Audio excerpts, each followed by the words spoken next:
देश की वित्त मंत्री निर्मला सीतारमण 1 फरवरी को देश का आम बजट पेश करेंगी। ये बजट कितना उम्मीदों वाला होगा, ये हम जानने की कोशिश करते हैं। हमारे साथ तमाम वो छात्र हैं, युवा वर्ग हैं जो इस बजट से काफी उम्मीदें रखते हैं। उनसे बात करते हैं। क्या नाम है आपका? जी सर, मेरा नाम अनुराग पांडे है सर। अनुराग, बताइए क्या चाह रहे हैं कि इस बार आम बजट में क्या कुछ खास होना चाहिए युवाओं के लिए, छात्रों के लिए? तो जैसे हम लोग युवा हैं, छात्र हैं, जनजी को मतलब आते हैं हम लोग में, तो हम लोग को सबसे ज्यादा इंपॉर्टेंट जो चीज़ है एजुकेशन आता है हम लोग के लिए, कि एजुकेशन हमारी जो अच्छी से अच्छी हो, अच्छी जगह में पढ़ें, अच्छे कॉलेजेस में जाके पढ़ें। फिर हमें दूसरी चीज़ जो सबसे इंपॉर्टेंट होती है, हम लोग का एम्प्लॉयमेंट जो है, हमें नौकरियां चाहिए जिससे हम अपने घर को चला सकें, अपने आप को स्टेबल कर सकें। तो उसमें अगर बजट में कुछ चीज़ें ऐसी होती हैं जो हम लोग को लगती है, जैसे हम लोग का फीस जो हम लोग कॉलेज में बढ़ते जा रहे हैं, फीस पे कोई कंट्रोल नहीं है। अब प्राइवेट कॉलेजेस को देख लीजिए सर, वो अपने मन मुताबिक हर साल नई फीस की शेड्यूल लाते हैं। और स्कूल में देखिए सर, छोटे छोटे बच्चों का जो 5-6 में पढ़ते हैं, उनकी फीसेस 10,000 से 12,000 रुपए तक है। उसमें सरकार कोई टैक्स नहीं लेती, बच्चों से डायरेक्ट पैसे लेते हैं। हर चीज में टैक्स को इन्वॉल्व किया जाता है। और आप कई फील्ड में और देखिए, जैसे आप बच्चे हैं, आप स्टूडेंट हैं, तो बुक्स में इतनी ज्यादा महंगी बुक्स भी आती हैं, गवर्नमेंट बुक प्रोवाइड नहीं करता है। एजुकेशन सेक्टर पे ध्यान रखना चाहिए, ये करना चाहिए सर। क्या नाम है आपका? आमिना दाऊद। आमिना, ये बताइए कि क्या चाह रही हैं कि इस बार के आम बजट में क्या कुछ खास रहे?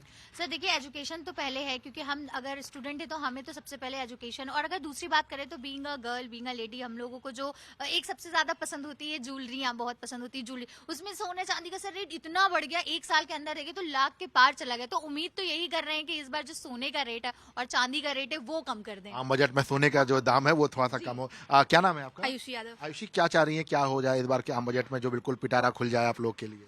मतलब जैसे कि हम कॉलेज वगैरह जाते हैं, ट्रांसपोर्ट आपको पता ही होगा कि ट्रांसपोर्ट कितनी ज़्यादा चीज़ें चल रही हैं। तो एटलीस्ट अगर हम कॉलेज वगैरह जा रहे हैं तो ट्रांसपोर्ट के हिसाब से अगर थोड़ा सा बजट वगैरह उसमें कम हो जाएगा तो ये रहेगा कि हमको दूर दूर जाना होता है तो बहुत सी चीज़ें देखनी पड़ती हैं, तो फिर थोड़ा आराम मिलेगा। बाकी कन्वेंस का जो है थोड़ा सा तो, आम बजट में क्या चाह रही हैं क्या हो जाए? निर्मला सीतारमण क्या कर दें आप लोग के लिए? सर हम तो एज ए यूथ जो है यही चाहेंगे कि जैसे जो बच्चे होते हैं जो बहुत उनका इकोनॉमिकली बहुत स्ट्रांग नहीं होते हैं, तो उनका 12th के बाद या उसी बीच में गवर्नमेंट कुछ ऐसी स्कीम्स अप्लाई करे, ऐसे कोर्सेज लाए यूथ्स के लिए जो बिना मतलब ज़्यादा हायर एजुकेशन के, वो अगर 6 महीने या 3 महीने का कोर्स करके वो कोई अच्छी जॉब उनको मिल सके, मतलब उनको बहुत पैसा ना खर्च करना पड़े। क्या चाह रहे हैं आप? क्या सर जैसे कि बताया गया कि एजुकेशन, पर मुझे लगता है एजुकेशन से भी सबसे बढ़कर एक चीज़ वो है हेल्थ।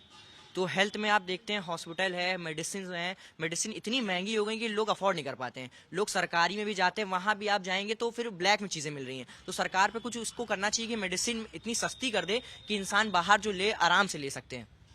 क्या नाम है आपका? सौम्या। तो मैं क्या चाह रहे हो आपकी इस बार के आम बजट में क्या कुछ खास हो, खास तौर से स्टूडेंट्स के देखते हुए? जैसे इन लोग ने बताया कि एजुकेशन सेक्टर में बढ़ गया और ये हेल्थ सेक्टर में, हर चीज में सरकार महंगाई तो बढ़ा रही है, साथ साथ उसमें जीएसटी और लगा रही है। तो यही चाहते हैं कि जीएसटी कम कर दे, जो 18% 20 पर हर चीज में जीएसटी, हम लोग कुछ खरीद रहे तो उस पर भी जीएसटी, तो महंगाई बढ़ा रहे तो जीएसटी तो ना ही लगाई तो ज्यादा सही है। देखिए, ये तमाम जो छात्र हैं और युवा वर्ग हैं जो ये साफ तौर पे कह रहे हैं कि इस बार के आम बजट में क्या कुछ ये उम्मीद रख रहे हैं और 1 फरवरी को निर्मला सीतारमण बजट पेश करेंगी और क्या कुछ उनकी उम्मीदों पर ये बजट पास कर पाएगा या नहीं, ये एक को मालूम चलेगा। कैमरामैन दिवाकर साहब, विशाल रघुवंशी, जी मीडिया, लखनऊ।